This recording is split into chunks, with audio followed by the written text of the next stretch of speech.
Hi, March 29th, 2017. Look at this. 6.6 earthquake, 6.9.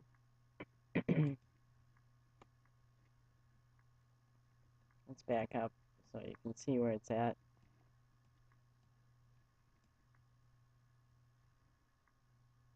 This is 6.1. It tells the time, GMT time. And then we have in the center, USA. Look at these red triangles are possible tornadoes.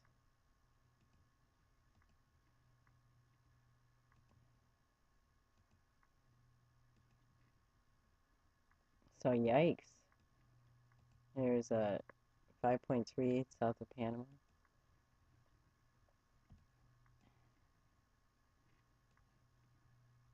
Let's take these warnings off of here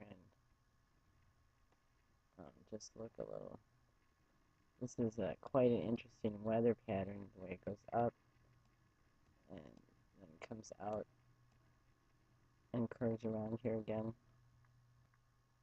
You can see the radar line right here on this. See that shape? Okay, let's look at another, someplace else. This is the National Weather Service, and you can see that right there in the center.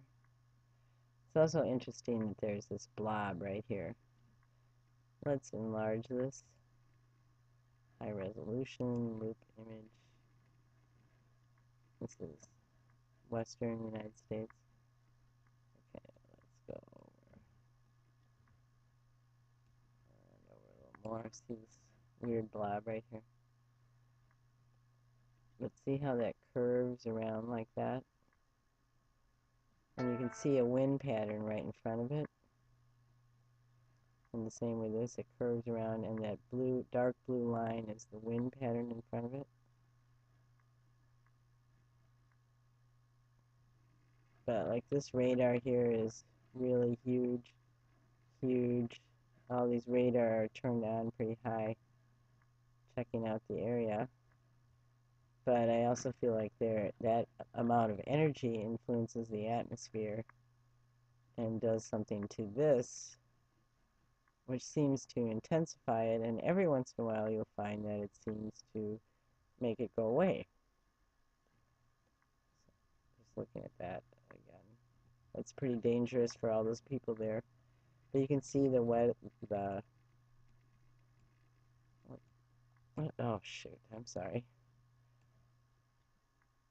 You can see some of the radar lines in here. And see how this is curving around also. Alright, let's look at something else. So it's interesting on this National Weather Service, which is the same map that I just looked at, but they don't have, and that we just looked at, they don't really have a tornado watch. They have a severe thunderstorm warning, severe thunderstorm watch. Oh, the red tornado warning. I beg your pardon. It's right here in South Texas. And then this dark red is flash flood warning. Here it's high wind watch, and we've got flooding. But I like to click on the satellite here, which I can't get very big. But you can see this huge red blob right there. And this is the key, but that's not very clear about what's happening. If we look at the water vapor, you can see that huge thing going on right there in the center. We can make it move for the last 24 hours, and you can sort of see it develop. Yikes. I do want to go back to those earthquakes that we saw. That what they're saying here on the RSOE is that there is no tsunami not observed on the 6.9. And you can click on this little like eye thing, and it just tells you like not a lot of information except for not a tsunami is not observed. Let's go back and go up here and they show us, they show four, a 6.9, 6.6, 6.9, and another 6.6 occurring an hour ago from when I started recording this. And this is where it's at, and if you click on these little eyes, then they do tell you information. You can click on population and find out by this code here, this key code, how many people are in the area generally. Whoops, I didn't mean to do that either. Too much caffeine tonight, must have been. So there are people that live there, and so far I haven't found any reports of damage, but if I do, and then on the map, it shows you where it's at, and this is close to this volcano here, and we can go out farther so you can kind of get a better perspective of where it's at. So sometimes when I'm on this map, I like to take this little yellow guy here and see if I can see what it's like in the area, just out of curiosity, but you can only go to where the blue is, and the closest I can get is like way over here.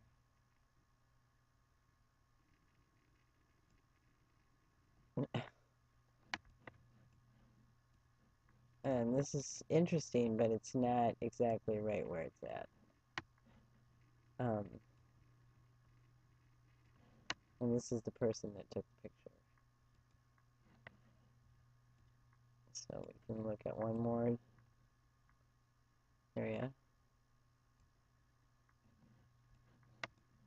It's very interesting ground, unless they put that there. And obviously, whatever took this picture, the road's dusty.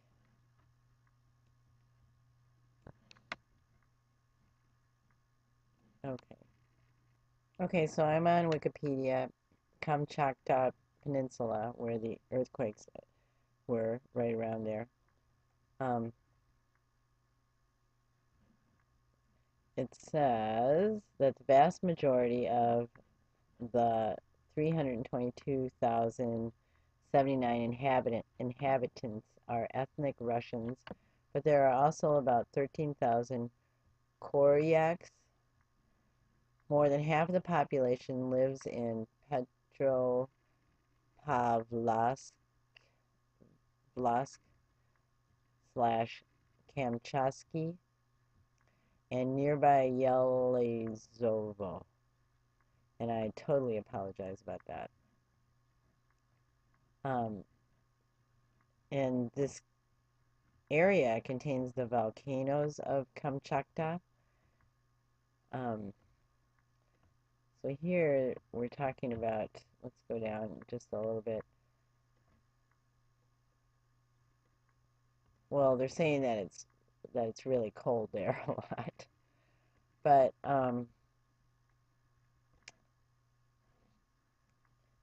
the Kamchatka River and the surrounding central side of the valley are flanked by large volcanic belts containing around 160 volcanoes, 29 of them still active.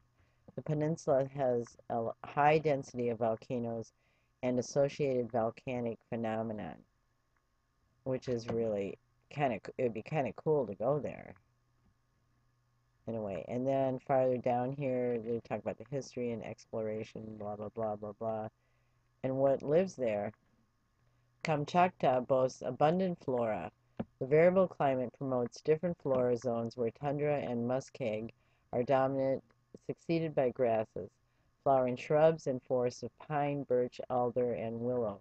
The wide variety of plant forms spread throughout the peninsula promotes just as wide a variation of animal species that feed off them.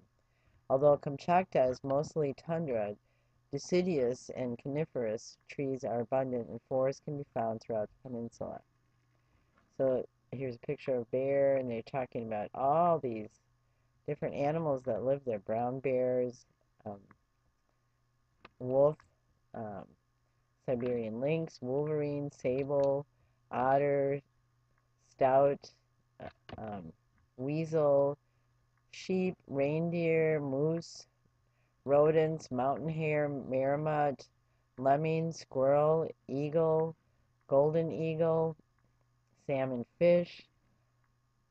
The Kamchatka contains probably the world's greatest diversity of salmon fish, including 6 species of anadromous pink salmon.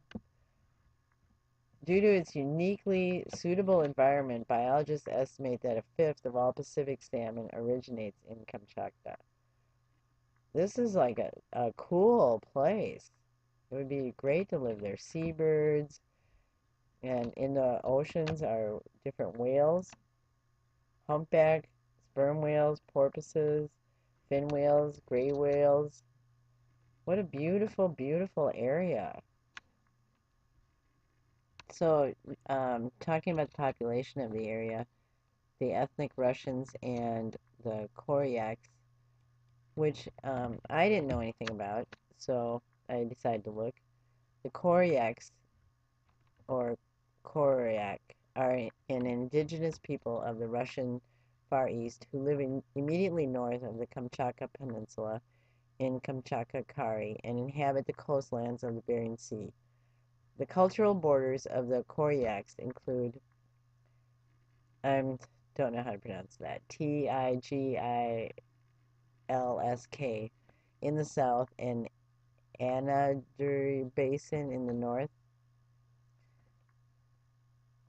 So, this is a picture of them starting a fire in the ceremony of starting the new fire. And then this just describes a little bit about them. And they also have on here further reading, which is where you can click on that link and find out more about them.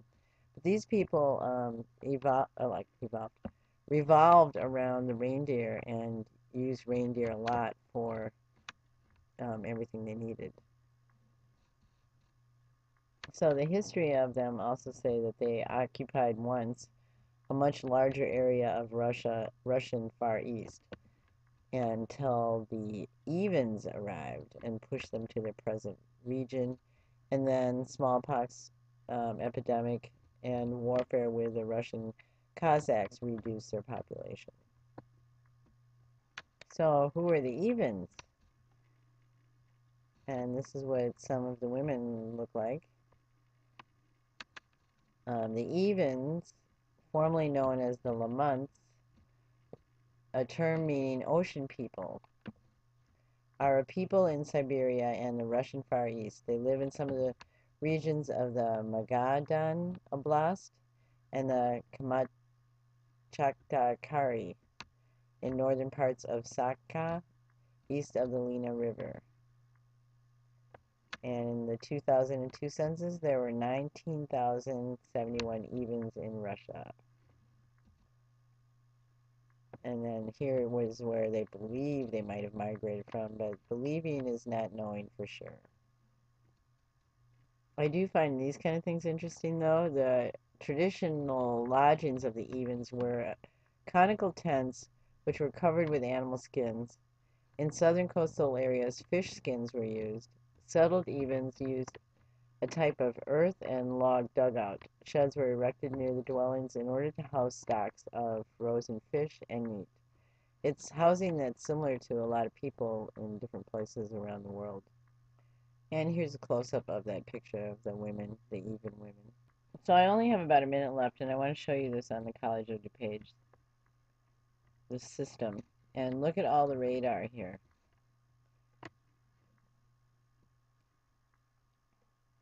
Here's the timestamp. Look at this thing out here.